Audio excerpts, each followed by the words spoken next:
matatangi. Gawin nating espesyal yan, dapat palagi. Dito na siguradong dito ka matutuwa sa aking bawat gawa. Magandang araw mga ka-Antra Local. Kasama ko ngayon si Honorable Rodolfo Catalogan Jr., ang kapitan ng Barangay Pag-asa, Olongapo City. Ako at ng aking team ay focus sa pag-support ng local talents, local businesses, and business collaborations, and business coaching. Kaya ang mga magiging tanong ko po kay Cap is puro pagnenegosyo. Pero bago ang lahat, Cap, kwentuhan mo muna kami kung paano ka nagsimula bilang kapitan ng Barangay Pag-asa. Kasi eto si Cap nga pala, kilala ko na dati pa, unlike the other interviews. Eto si Cap, kilala ko na nung first year college ako, and fourth year college siya sa Gordon College, Olongapo City. And casual bonding hanggang nag-connect ulit tayo, kuya, sa Eagles. Tama po ba? Ayun. Kwentuhan mo ko, kuya, from transition from pagiging licensed custom broker to pagiging kapitan ng Barangay Pag-asa. Yun. Way back 2014, nung pagpasa ko ng board as a licensed customs broker, nagkatrabaho agad ako. Na-hire ako as customs representative sa isang malaking customs brokerage company sa Parañaque. Pero ang company is Subic-based. Ibig sabihin, pagkapasa ko ng board exam, wala pang isang buwan, nagkatrabaho agad ako, in-hired ako. And then dyan nag-umpisa yung career ko as a licensed customs broker sa Subic. And then, from 2014 to 2022, customs representative ako. Isang company lang ang pinasukan ko. Ibig sabihin, isang company lang yung pinagtiyagaan ko at pinagtrabahuan sa loob ng ganong kahabang panahon. And then 2022, na-promote tayo as supervisor ng company na yan. At the same time, nung 2023, nagkaroon tayo ng election. And then napag-usapan naming mag-ama ni City Councilor Rodolfo Catalogan Sr. Since umakyat siya sa City Council at nagpa siyang tumakbo and then nanalo, na vacant yung seat dito sa barangay. Ngayon, syempre gusto niyang ituloy yung plano namin dito sa buong barangay. Kaya napagpasyahan ko na ako na tumakbo. Ang layo nung career, ang layo ng profession ko. Pero kasi ang gusto namin ipakita sa tao na yung passion namin sa pagtulong andon. And then way back tayo dun sa pagiging empleyado natin. Yung pagiging empleyado natin, isa lang yung pinakita natin eh. Gusto natin kahit na mababa yung sahod, kahit na maliit lang yung benepisyo na kukuha natin. Pero kasi habang tumatagal, habang pinapakita natin yung dedikasyon natin at yung gusto nating pagtatrabaho sa isang kumpanya, lumalaki. Alam mo, lumalaki yung opportunity natin. Ibig sabihin, nagkakaroon tayo ng maraming experience. Nagkakaroon tayo ng, yung tinanim natin noon, umuusbong na yan unti-unti.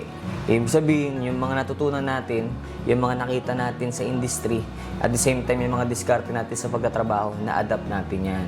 Yan yung pinakita natin habang nag-work tayo as customs broker, as customs representative, hanggang sa naging licensed customs broker po tayo. Dati kasi, ako lang yung nag-aayos ng mga papel. Ibig sabihin, meron akong licensed customs broker na ibang pumipirma. Although I'm a licensed customs broker, ako yung staff or customs representative na once na pinirmahan ng licensed customs broker yung papel, aayusin ko sa Bureau of Customs yan, i-release ko sa pier. Umulan, umaraw yan. Dati nakamotor lang ako kasi ako nag-aayos ng papel niyan. And habang tumatagal, habang unti-unti na nakikita ko paano yung progress sa pagtatrabaho, syempre, ganun din yung pag-asenso natin tuloy-tuloy. And then, yun na nga, nung 2023, napagpasyahan namin tumakbo. At nanalo, sinuwerte naman nanalo dahil marami nagtiwala sa atin, especially na marami nagtiwala sa ating ama. Kaya, nakuha natin yung posisyon.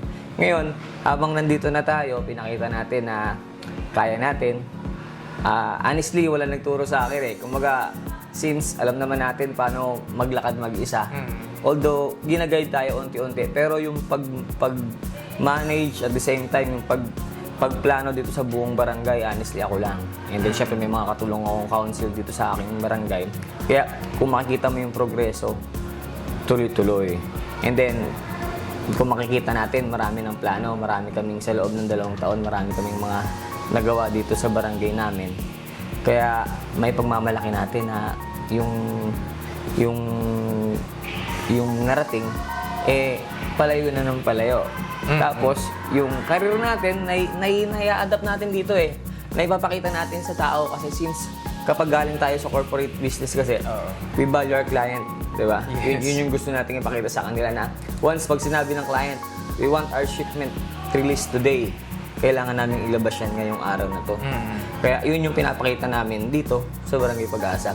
Naya-adapt ko kung paano yung pagiging professional natin. Once na ang residente natin ay may complaint, dapat puntahan namin agad yan. Once na ang residente natin ay may kailangan sa barangay, kailangan ibigay natin yan.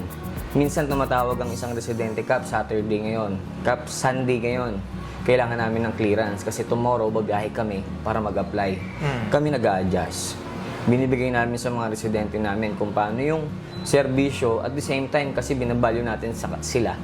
Saka tinitignan natin sila as kliyente. Kasi itong barangay natin, ito ay institusyon na nagbibigay tayo ng serbisyo sa bawat isa. Since dyan tayo galing, yan ang pinagsimulan natin. At the same time, dyan tayo kumikita before, yan sa trabaho natin, ina-adapt natin yan. Pinapakita natin sa kanila na ganito dapat ang serbisyo. Although wala kaming bayad, yung sweldo namin, wala kaming naitatabi sa sweldo namin kasi naibibigay namin. Kaya nga, itong barangay, itong paggogobyerno namin is charity work to. Di ba? Ang kagandahan lang, meron akong trabaho, meron akong negosyo na pagkukunan once na may gustong humingi ng tulong na ibibigay po natin. Pero ang all-in-all, ang pinakamagandang naipakita natin sa Barangay Pag-asa na related sa ating professional career, yun nga, na kailangan yung client satisfaction nandyan. Kailangan 100%, 101% maibigay natin sa residente once na meron silang kailangan. Since ang barangay kasi is nasa laylayan yan eh. Oo. Tayo ang unang makakaalam ng problema sa ating barangay. Tama. Kaya yung simpleng tawag nila, Kap, kailangan po namin ng tulong. Nandyan tayo agad. Hindi na kailangan ng 2 oras, 3 oras, 4 na oras. Dapat ahead of time. Yan yung gusto natin ipakita sa kanila. Na since ang pagnenegosyo kasi, hindi tayo kikita kung wala tayong kliyente. Tama. Ganun din ang barangay. Diba? Hindi tayo aasenso, hindi tayo magkakaroon ng progreso kung walang residente. Diba? Kailangan yan balanse. Kung kaya mo ibigay yung 101% mo, ibigay mo. Para at least yung feedback ng tao maganda. At the same time, yung barangay na pinagkakalooban natin, maganda yung progreso. Tama yung sinabi ni Kap. No? And maganda dito, ito si Kuya Kap ng Barangay Pag-asa, nakapagtapos din ng pag-aaral ng kolehiyo and licensed custom broker siya. So madali niya na lang maiintindihan yung ibang documents ng barangay. Kaya niyang gawin yung mga capable siya, gawin yung mga dapat niyang gawin bilang kapitan ng Barangay Pag-asa. And shoutout nga pala kay Tito Con si Rodolfo Catulugan na nabanggit ni Kuya Rod. Okay. Proceed po tayo sa mga questions. Sa tingin po ninyo, Kap, anong projects ng barangay sa pamumuno ninyo ang nakakatulong sa ekonomiya at pag-usbong ng pagnenegosyo sa Barangay Pag-asa? Unang-una, nung pag-upo natin, ang una nating tinutukan is yung implementation ng peace and order. Kasi, alam nyo, kung ang isang komunidad, kung ang isang barangay, kaliwat kanan ng gulo, tingin nyo merong maglalakas ng loob mag-invest dito. Di ba? Kung ang community mo is maganda, malinis, payapa, at the same time yung residente is nakikipag-coordinate, nakikipag-cooperate sa komunidad or sa barangay, mag-a-attract tayo ng negosyo eh. Ibig sabihin, mas gusto nilang piliin yung barangay na to, nandito tayo magnegosyo. Kaya ang una nating ginawang hakbang is implementation ng curfew, implementation ng yung peace and order natin, at syempre yung pangatlo, yung drug awareness sa area natin. Ibig sabihin, yung drug awareness natin is tuloy-tuloy. Pinapakita natin sa tao na yung paglaban natin sa drugs andyan. Kasi unang-una, dyan natitrigger ang krimen eh. Diba? Once na meron tayong ganyang illegal activities, natitrigger ang krimen. Once na meron tayong krimen, nagkakagulo. Diba? Nagkakaroon ng nakawan, nagkakaroon ng trouble sa komunidad. Kaya, nagkakaroon tayo ng problema sa area. Ang negative effect niyan, syempre, yung mga gustong magnegosyo dyan, yung gustong magtayo ng kung ano-anong establishment sa area natin, is nadi-discourage sila. Kasi, hindi peaceful yung area. Kaya, yan yung una nating ginawa. Pangalawa, yung mga CCTV natin is existing. Ibig sabihin, 24/7 may nagmamonitor po ng area po natin. Kaya po, may papakita po natin sa area, sa barangay, na yung peace and order maganda. Yung implementation ng ating peace and order is okay. At the same time, yung barangay is mabilis rumisponde pag may mga ganyang senaryo. Oo, tama. Speaking of peace and order ka, meron mga cases na mga nakawan, sa mga establishments. Dito sa ating barangay, Oo, wala tayong mga Ayun. cases na ano. Maganda naman. May sa pangalawang tanong, ito nga po, i-explain ko muna bago kami mabash ng ibang negosyante. Ano? Kasi ako mismo, nagtatayo ako ng negosyo, tinitest ko muna yung market eh. Hindi ko muna nire-register from 1 to 2 months.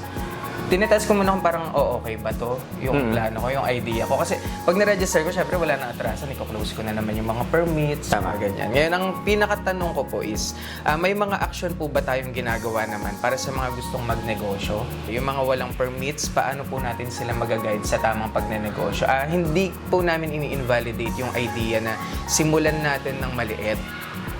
Nagigets po natin yun na naiintindihan natin. Kailangan lang natin malaman, syempre, pag after 6 months na ng operation ng maliit niyang negosyo, syempre, para makatulong din sa ekonomiya, para mas maganda pa rin yung flow ng Barangay Pag-asa, syempre, kailangan niya magbayad ng buwis, Yes, mag-register, di ba? Kailangan nasa legal tayo sa pagnenegosyo yun. Paano po natin sila magaguide sa tamang pagnenegosyo?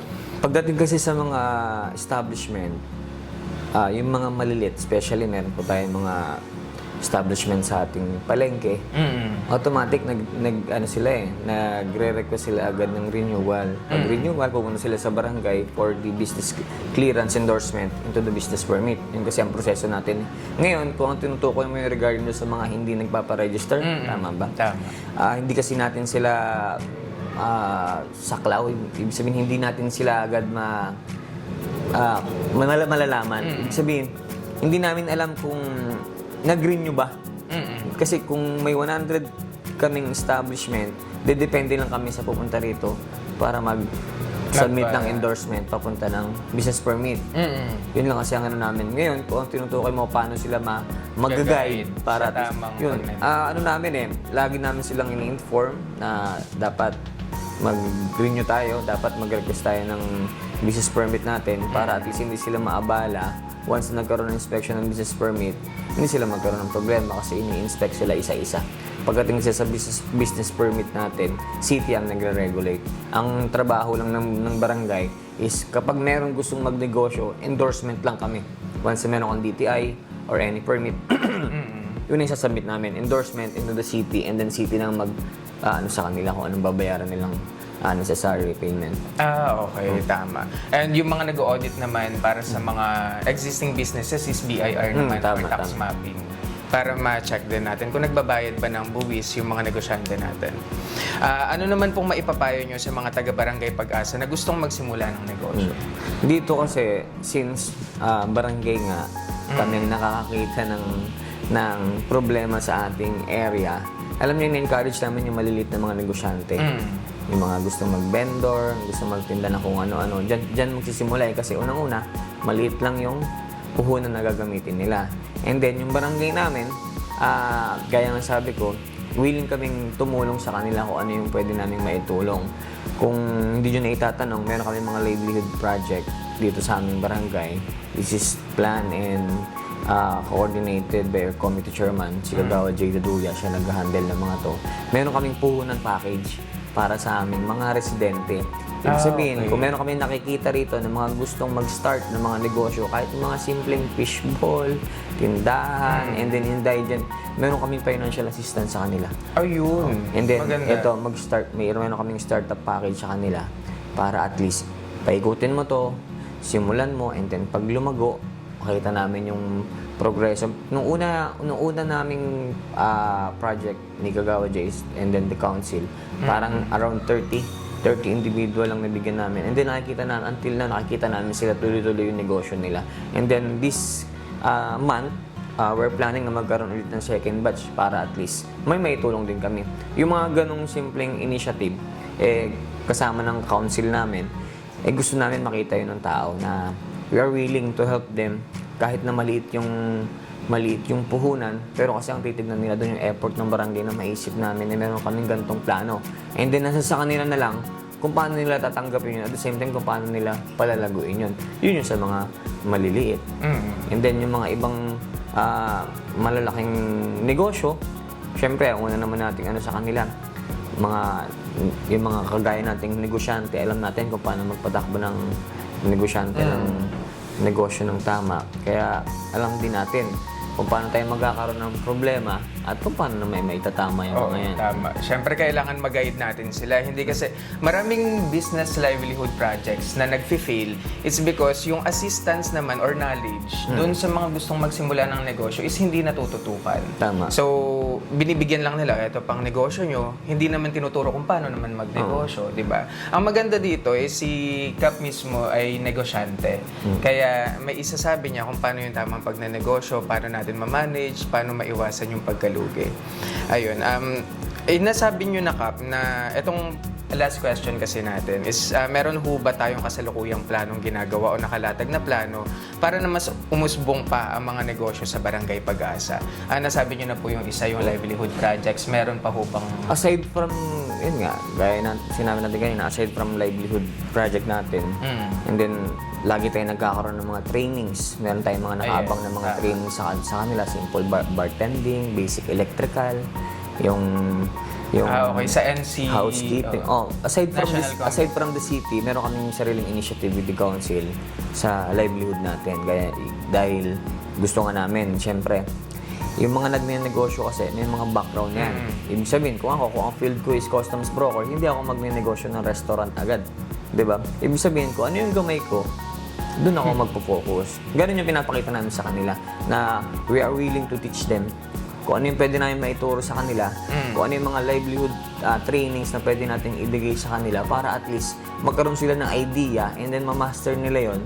And hindi natin masabi, baka sa susunod na panahon is yun ang gawin nilang negosyo. Yun ang gusto namin ituro sa kanila na dapat yung mga livelihood trainings na ipinapasa namin, na ipinapropose ng council, dapat yan mag-guide kayo ng tama. Hindi lang dahil sa certificate dapat mahalin nyo kung ano yung tinuro sa inyo. Baka mamaya, yan kasi ang maging guide nyo kung paano kayo maging negosyante at maging ano. Tsaka maging successful talaga. Saka, alam nyo, pag negosyo, alam mo naman yan, madadapa ka ng 10 beses, babango ka ng 11. Ibig sabihin, walang negosyo agad na nag-boom. Nagtuloy-tuloy na. Mararanasan mo talagang malugi, mabaon sa utang. Kaya normal yan eh. Ayun. Magsingit tayo ng isang parang Fury, the J-curve, na dito ka magsisimula, bababa ka muna, marireach mo uli yung kung saan ka nang galing bago umangat. And yun, Kap, meron po ba tayong gustong sabihin sa mga local entrepreneurs naman ng buong Olongapo? Kasi possible po na sila yung manonood ng video natin. Ganun lang. Dapat lagi yung mga gagawin nating plano, lahat ng gusto nating mangyari sa ating career, especially sa career natin, is pag-aralan natin. And then, lagi nating tandaan na hindi mangyayari sa atin yung bagay na yan kung di yan kaloob ng Panginoon. Ibig sabihin, dapat kung magpaplano tayong magnegosyo, yung Panginoon at yung Diyos natin, itap natin. Diba? Minsan yung mga simple prayer, may sagot yan eh. Diba? Kaya wala kasing magaling sa negosyo, honestly. Laging swertihan yan eh. Diba? Lahat ng sumusugal sa negosyo is depende yan sa market area at kliyente na makukuha mo. Tama. Kasi kung ang plano mo is hindi magkiklik sa tao, malulugi ka.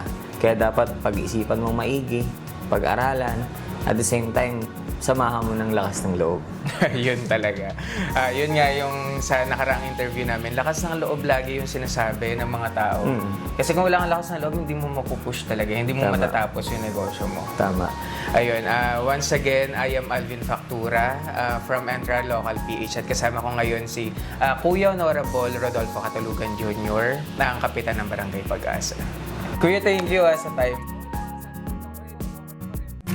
Dito na sa Entry Local PH.